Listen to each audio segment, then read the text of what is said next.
दोस्तों, हर अनुभव कुछ ना कुछ सिखाता है, इसलिए हर अनुभव महत्वपूर्ण है।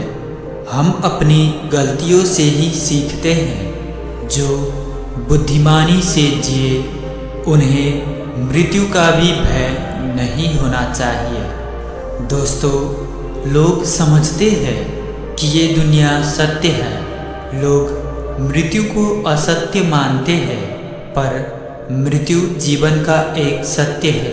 तो चलिए जानते हैं इस कहानी के माध्यम से मृत्यु क्या है, कैसे होता है। इससे पहले कि आप कहानी में खो जाए, चैनल को सब्सक्राइब अवश्य कर लें। तो चलिए कहानी को शुरू करते हैं। दोस्तों, एक बार गौतम बुद्ध के पास एक स्त्री अपने बच्चे को लेकर रोती हुई आती है और उनसे कहती है, प्रभु, मैं आपके पास बड़ी आशा लेकर आई हूँ। मैं जानती हूँ कि आपके लिए सब कुछ संभव है और आप परम ज्ञानी हैं। कृपया मेरे मृत बच्चे को जीवित कर दीजिए। मैं आपका ये उपकार कभी नहीं भूलूंगी।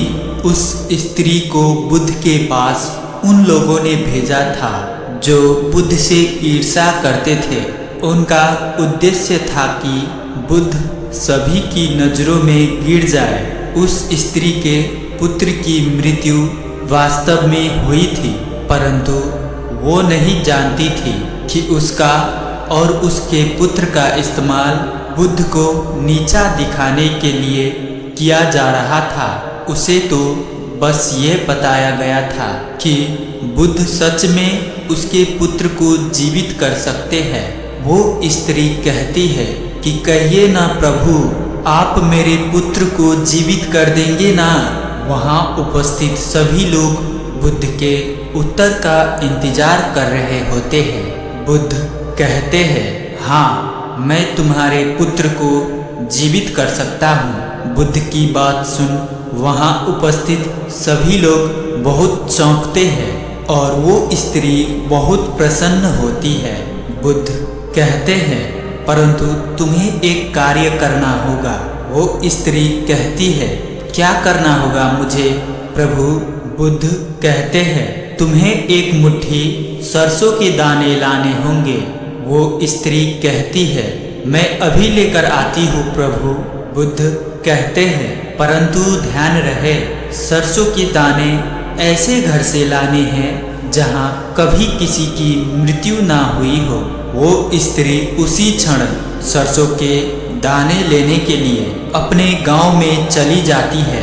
वो अपने गांव में हर घर में जाकर पूछती है। उसे सरसों के दाने हर घर में मिलते हैं, परंतु उसे कोई ऐसा घर नहीं मिलता जिसमें आज तक कभी किसी की मृत्यु ना हुई हो।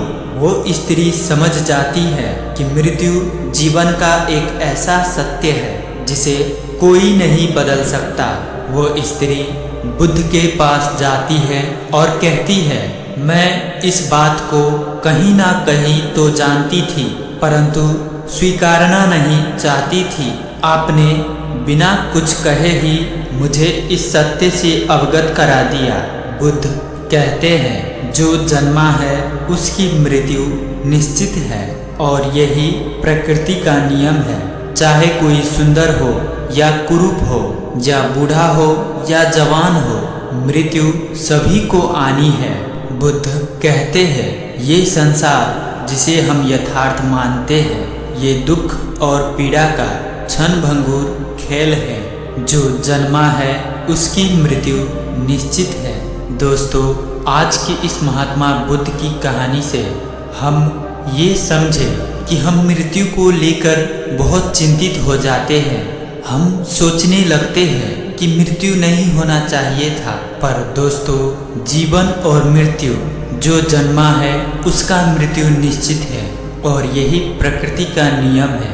इसीलिए हमें जितना समय का जीवन मिला है उसे सही और प्रसन्नता के साथ जीना चाहिए और जीवन को सार्थक उद्देश्य और हित में लगाकर जीवन को प्रफुल्लित ढंग से जीना चाहिए। तो दोस्तों, आशा करता हूँ कि आपको भी इस कहानी से कुछ सीखने को मिला होगा।